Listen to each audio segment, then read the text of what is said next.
Hi friend, நம்ம பார்க்க போகிற திரைப்படம் மலையாள திரைப்படம். இது வந்து பார்த்திங்கன்னா அஜயனுடைய 2ஆம் மோஷனம். இது வந்து ஃபஸ்ட் தெஃப்ட், செகண்ட் தெஃப்ட், அஜயனோட ஃபஸ்ட் தெஃப்ட், செகண்ட் தெஃப்ட் மாதிரிலாம் சாப்டரை இது பண்ணியிருக்காங்க. ஸோ இது வந்து 1900 ஒரு ஸ்டோரி, 1950 ஒரு ஸ்டோரி, 1990 வர ஸ்டோரி மாதிரி 3 ஸ்டோரியாக பிரிச்சிருக்காங்க. இது வந்து பார்த்திங்கன்னா ஒரு ஃபேண்டசி மூவி ஃப்ரெண்ட். ஸோ ஃபேண்டஸியாக இந்த படத்தை வந்து இது பண்ணியிருக்காங்க. மலையாளத்தில் வந்து ஒரு ஃபேண்டசி த்ரில்லர் சொல்லலாம். ஸோ இதில் இந்த படத்தை டைரக்ட் பண்ணது வந்து பார்த்திங்கன்னா ஜிதின் லால். ரைட்டிங் வந்து பார்த்திங்கன்னா சுஜித் நம்பியார் பண்ணியிருக்காரு. ஃபஸ்ட்டு வந்து நரேட் பண்ணுறது வந்து மோகன்லால் பண்ணியிருக்காரு. ஸோ இப்போ நடிக்கிறவங்கள பற்றி பார்த்துடலாம். தொவின் தாமஸ், பசில் ஜோசப், ஜெகதீஷ், ரோகிணி. மோகன்லாலோட வாய்ஸ் மட்டும் தான். ஐஸ்வர்யா ராஜேஷ் ஒரு சின்ன ஒரு ரோலில் வராங்க. அப்புறம் பிரமோத் ஷெட்டி, ஹரிஷ் உத்தமன் வந்து வில்லனாக வராரு. கீர்த்தி ஷெட்டி வந்து லக்ஷ்மின்ற கேரக்டரில் வராங்க.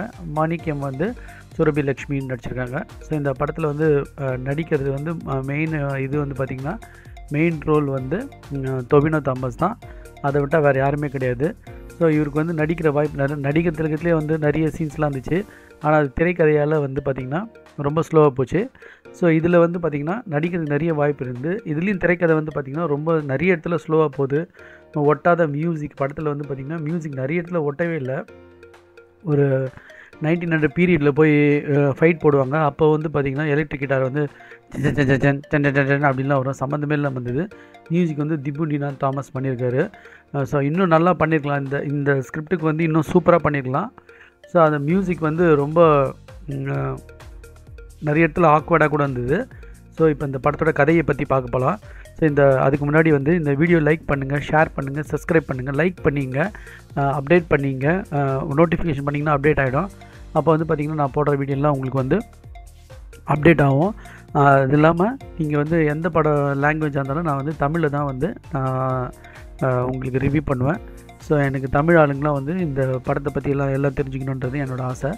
ஸோ வாங்க வீடியோக்குள்ளே போகலாம். இப்போ இந்த படத்தோட கதை வந்து பார்த்திங்கன்னா 3 பீரியடில் நடக்கும். அதுலேயே சில சொத்தப்பல்லாம் இருக்குது. குஞ்சிக்கேலுன்றவர் வந்து பார்த்திங்கன்னா ஒரு பெரிய ஒரு வீரர், களரிப்பட்டு வீரர்.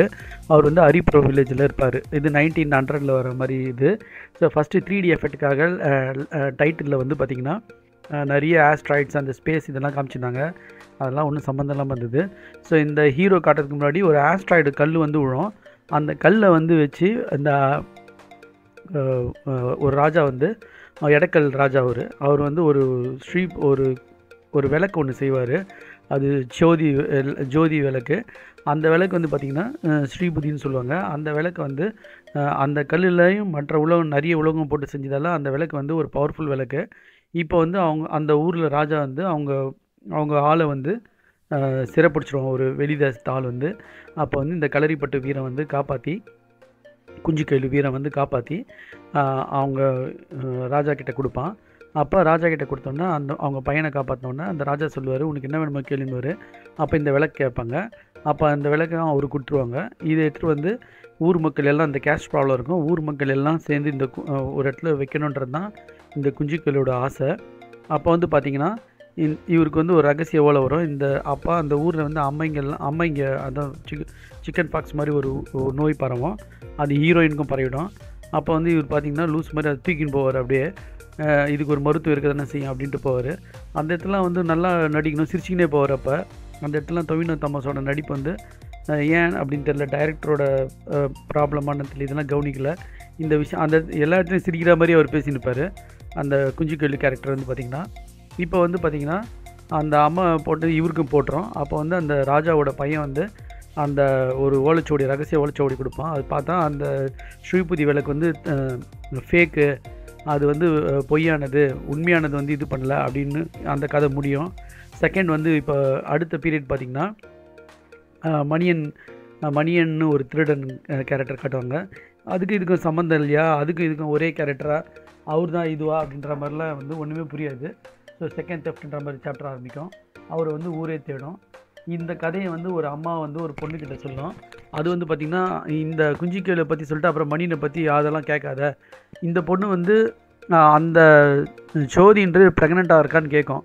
அப்போ அதை மணியனை பற்றிலாம் பேசாதுன்னு சம்மந்தம் எல்லாமே சொல்கிற மாதிரி இருக்கும். நான் டிட்டாச்சாக இருக்கும், நான் லீனியராக இருக்கும். அது என்னென்னு எனக்கு புரியல அந்த இடத்துல. நீங்கள் புரிஞ்சால் எனக்கு கமெண்ட் பண்ணுங்கள். எனக்கு அந்தளவுக்கு தான் அறிவு இருக்குன்னு நினைக்கிறேன். ஸோ இப்போ வந்து பார்த்திங்கன்னா அந்த மணியனை பற்றி காட்டுவாங்க. சம்மந்தம் இல்லாமல் சண்டைலாம் போட்டுன்னு இருப்பார் இவர். இந்த இந்த விளக்கை திருடி அவர் வந்து ஒரு அருவிலேருந்து குச்சிடுவார், சூசைட் பண்ணி செத்துருவார். இவர் தான் தாத்தா. இந்த மணியன் தான் தாத்தா அஜயன்றவனுக்கு. இப்போ 1990s ஒரு எலக்ட்ரிஷியனை காட்டுவாங்க. ஒரு கிராமத்தில் இருக்க மாதிரி எலக்ட்ரிஷியனை காட்டுவாங்க. வழக்கம் போல் இப்போ கதை ஆரம்பிச்சிடும். ஒரு சாதாரணமாக ஒரு லவ் பண்ணுவார். லக்ஷ்மி நம்பியார்னு பண்ணுவார். அந்த கீர்த்தி ஷெட்டி, அந்த தெலுங்கு ஹீரோயின். அது சம்மந்தமாக பண்ணியிருக்கோம். இப்போ வந்து இந்த கேஸ்ட் ப்ராப்ளம், அது லவ் இதுன்னு இதே மாதிரி வரும். அப்போ சுதேவ்னு ஒரு ஒருத்தன் வருவான் சிட்டிலேருந்து, தொல்பொருள் ஆராய்ச்சி மாதிரி வருவான். அவர் தான் ஹரிஷ் உத்தமன். பார்த்திங்கன்னா அந்த விளக்கை பற்றியே இது பண்ணின்னு இருப்பான். ஸோ இப்போ வந்து அஜயன் வந்து திருட்டு பட்டம் கட்டிக்கின்னு இருப்பாங்க சும்மா. அதெல்லாம் வந்து வெத்தாக போச்சு. இந்த அஜயன் கேரக்டரே வந்து பார்த்திங்கன்னா அப்படியே ரொம்ப ஸ்லோவாக போச்சு. இந்த அஜயன் வந்து பார்த்திங்கன்னா ஒரு இடத்துல அந்த விளக்கை போய் தேடுவான். அதில் செகண்ட் ஹாஃப்லாம் நல்லா இருந்துச்சு. ஸோ இவர் வந்து அந்த உண்மையான விளக்கு தேடி எடுத்தாரா, மறுபடியும் வந்து என்ன பண்ணார் அப்படின்றது தான் படத்தோட கதை. செகண்ட் ஹாஃப் வந்து ரொம்ப ஸ்லோவாக போச்சு.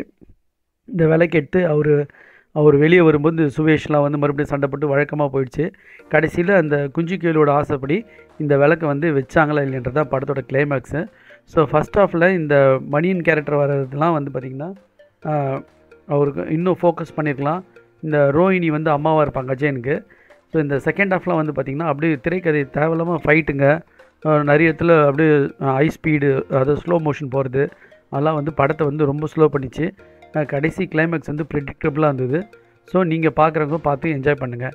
Thanks friends. பிரவீனா தாமஸ்கானா பார்த்திங்கன்னா இது ஒரு நல்ல ஆக்ஷன் மூவி பேக்கடாக அவருக்கு பசியை தீக்கிற ஒரு நடிப்பு பசி தீக்கிற ஒரு படமாக இருந்திருக்கலாம். ஆனால் இந்த திரைக்கதை வந்து உண்மையிலே வீக்காக இருந்துச்சு. ஸோ இது வந்து டைரக்டர் ஜிதின்லால் வந்து பார்த்தாரா இல்லையான்றது தெரில. ஸோ இது வந்து அப்படியே லேகாக இருந்துச்சு. செகண்ட் ஹாஃப்லாம் வந்து பார்த்திங்கன்னா ரொம்ப லேக் ஆச்சு. மலையாள படம்னாலே கொஞ்சம் ஸ்லோவாக இருக்கும். அது வந்து இதில் ரொம்ப ஸ்லோவாக காமிச்சிது. ஸோ இது நீங்கள் வந்து எப்படி ஜட்ஜ் பண்ணி என்னோடய ரிவ்யூ கரெக்டாக இருந்தால் நீங்கள் கமெண்ட் பண்ணுங்கள். இல்லை ஏதாவது குறை இருந்தாலும் நீங்கள் சொல்லி கமெண்ட் பண்ணுங்கள். So thanks friends. நீங்கள் பார்க்குறவங்க பார்த்து என்ஜாய் பண்ணுங்கள்.